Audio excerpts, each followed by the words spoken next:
Hey, we're at Thomas's house. He actually makes my cutting boards for me for my giveaways for my housewarming presents. And today I asked him to make a special design for me.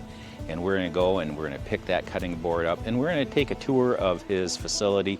And he works from home building these little cutting boards and does an amazing job. He's an artisan. Let's go and check this out. Let's see what he's produced for me, and I can't wait to see it. Follow me, come on.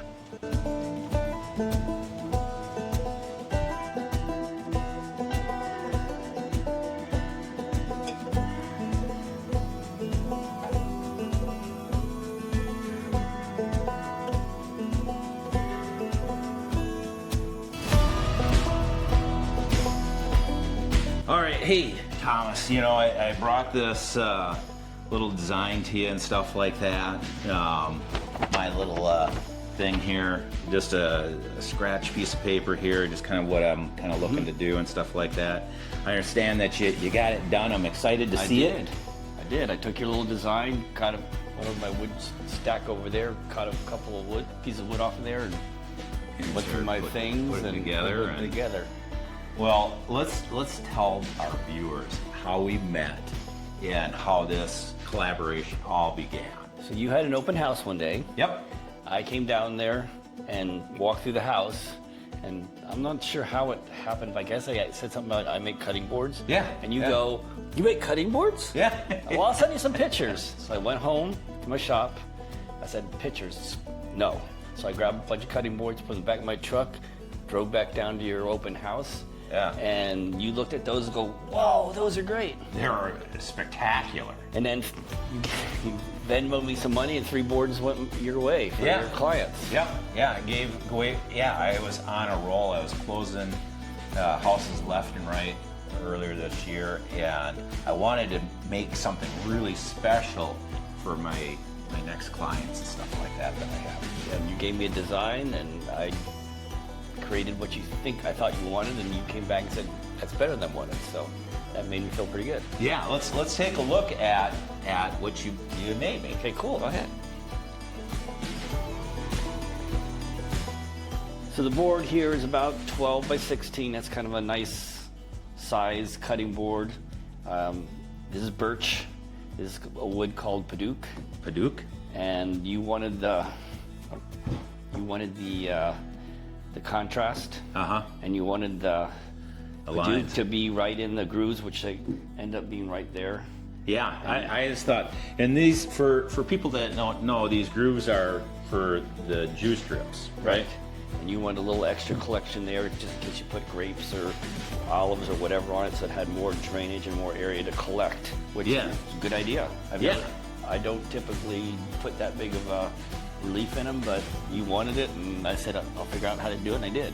Yeah, and I think it's a really cool design, because if you're cutting up, spices or something like that, you can kind of scrape them to an area too, where it kind of a collection. So then I thought it'd be a cool area to maybe even put my logo in there, but you know what? I don't think I'm going to do that. I think I'm just going to have my logo along the edge, kind of like where you have your woodwork. Right here.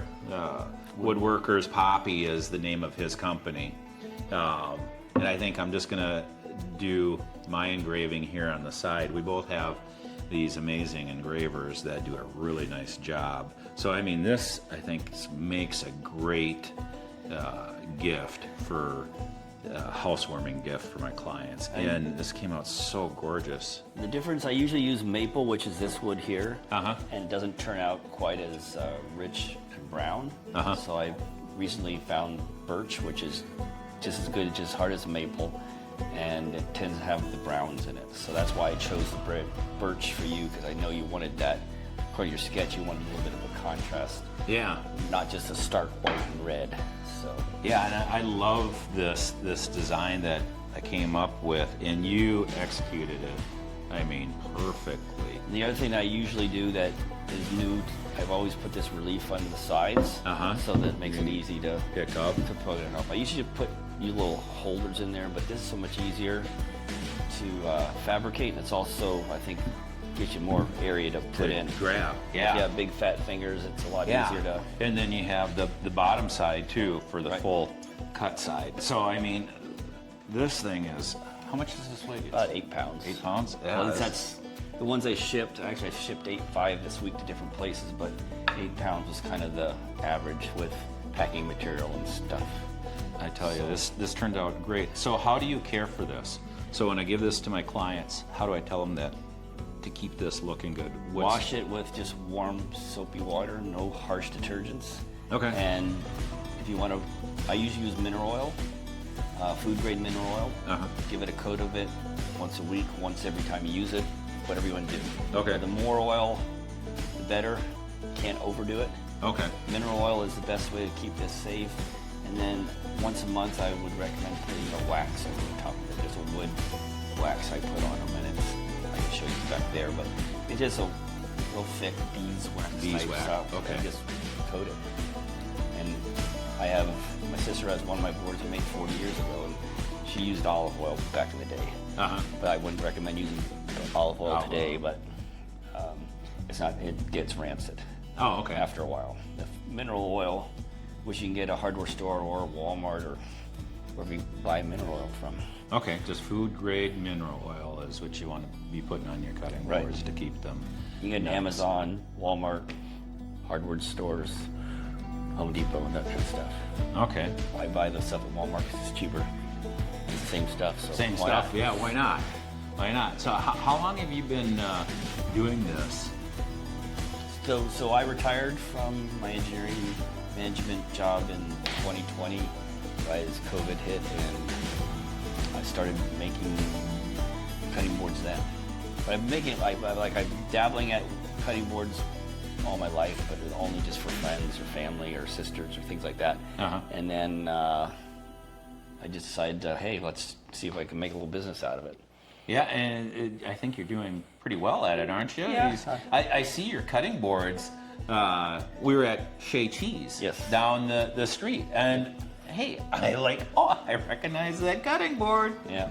Yeah, so trying to get in a couple of businesses, trying to get a couple people like you that will say, here's what I want. I mean, these are perfect home warming gifts for my clients. I mean, it's something that they're going to cherish. It's something that's going to stay with the family for a long time. Right.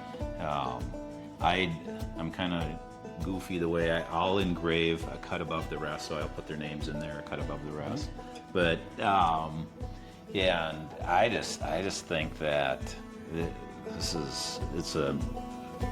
turned out perfect. I mean, compared to what my little sketches I made for you. Right. I mean, you followed your T, and it came out really, really nice. So I think that looks.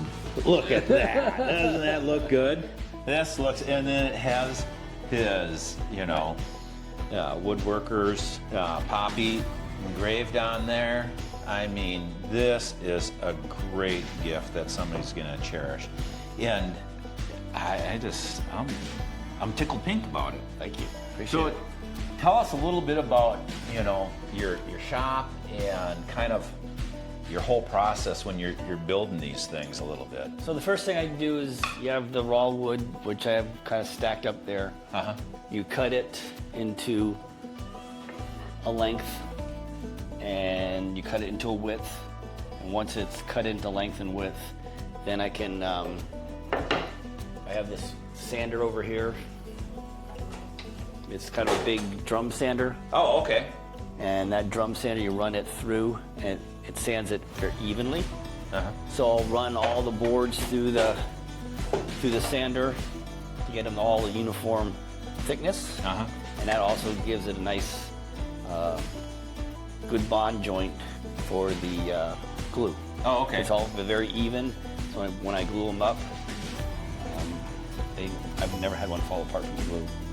Nice. Just because if you prepare the glue surface by sanding it and making it even, because all those boards are the same width. Okay. I glue together. Okay. So that's what I do. And then once you glue them all up, then you have to cut it into its shape. I mean, cut the edges up to its shape. And I have a jig I use to do the juice groove with. Okay. And then just a lot of sanding. And a lot of sanding. Right. And then everything gets a mineral oil bath. Okay. I let it sit in there overnight so I put it in for 8 hours. Oh, okay. Minimum. And then I put it on this rack and let it drip for 2 or 3 days. Okay. The oil just drips off. And after that, after it stops dripping, then I put the wax on and it's good to go. Is it like a bar of wax that you rub on? So I can show you over here. This is what I use. Some people I've seen make their own, but it's just a walrus oil. Okay. Walrus oil wood wax. Wood wax. It's just a paste wax. Oh, okay. But it's I don't remember what's exactly in it, but it's plant-based. Coconut oil, beeswax, pure mineral oil, vitamin E. Okay. So you just I buy it off the shelf. I know there's guys out there that have crock pots and they get their own little stuff and mix it up. All together and kind of make their own proprietary it's just wax. But this you can buy any woodworking store. Obviously Amazon has it because this comes in much smaller containers. For a homeowner, it can get a little, like the size of a $50 or like one of those skull containers. Oh, okay. Yeah. Okay. About the size of that. You can buy that at the local woodworker store. Okay. That will last an average homeowner a year or two. Okay. But this will last me about 4 or 5 months. So the different woods that you use, what's the most common woods that you're typically using? These are these would be the 4 common ones. This is cherry. Cherry. Okay. This is maple. Maple. That's walnut. And then this is also maple. The other thing I also like to use Walnut's lately, the hardest. Actually, the maple's the hardest. Maple's okay. The one I like to use that's not in this particular combination this is white oak. Okay. And I like it because of the end grain. When you end up finishing it into end grain, okay, it's really nice. So those boards, the way they stand, just to give you an end grain. This is what that will look like. Okay. These are the end those grain. boards, when I'm done sanding them, gluing them, cutting them up, re-gluing them, will end up looking like this. Okay. And this is the white oak I was saying. People kind of like that pattern.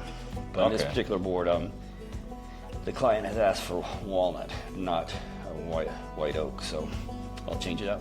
Okay. But when that's all done, that will look like this. Actually, that will make 2. Enough wood there to make 2 of these. And you do a lot of custom work for a lot of clientele. Yeah, like you. They ask me, here's what I want. I have 2 or 3 other people. Well, there's another one I have recently said, he lives in Tennessee. Tennessee. He wanted Tennessee, so I found a jig on the internet and made Tennessee. Nice. So that's and then someone else wanted Arizona. Oh, there you go. Actually, backwards, Arizona. Arizona, yeah. So, just whatever clients ask me to do, I'll make. So. And and the other thing you make is the cheese cutters too. I do. We'd have to go to the house for those, but I do make cheese cutters. Yeah. And I don't have one in here. We can bring one in if you want, but yeah. But yeah, you do an amazing job. You're a true artist. Thank you. At the slow time of the season right now, though. But I did a little Father's Day special on Etsy and sold a couple of boards. So that was pretty cool. Woodworker Poppy at Etsy.com. It's a capital P on Woodworker Poppy. And it's a small P. It comes up with something else. Oh, really? Yeah, okay. It's Woodworker Poppy at Etsy.com and capital P on the Poppy. Do you have a website besides that? Not yet. That's the next step. Okay. I got to get. Right now, I'm just on Etsy. Word of mouth. And word of mouth. What about, do you have an email that somebody can email you something? Also woodworkerpoppy at gmail.com. Okay. And that's not case sensitive. Okay. So I have that. And Etsy. Etsy hasn't been the most prolific, but there's a lot of competition out there. Well, hopefully I'll be ordering I'd rather, this is what I'd rather have. I'd rather have 10 you guys like me that likes you and just make what they want and make them at a slow rate. I'm not in it to kill myself, like being in my shop every day, but just keep busy. Yeah. And then the lead time, how much of a lead time should I give you when I know that I have I'd my say next client? 7 to 10 days, just because it takes, there's 4 days to 5 days of just sitting in the oil and dripping and drying. See, that works out great for a realtor, because typically once we get past that inspection period, we have another, 15 to 20 days, before closing. Yeah, that fits in there perfectly for me. So hopefully, I'll be coming to you and say, hey, Thomas, The market's coming back. yeah, You know it. yeah. Hopefully, I'll be ordering, a good 20 of them from you this year. So that's my goal. So I really appreciate you did a beautiful job on that, better than I expected. Thank you very much. Appreciate it. So, hey, thank you so much. You're welcome. Thank you. All right. Appreciate it.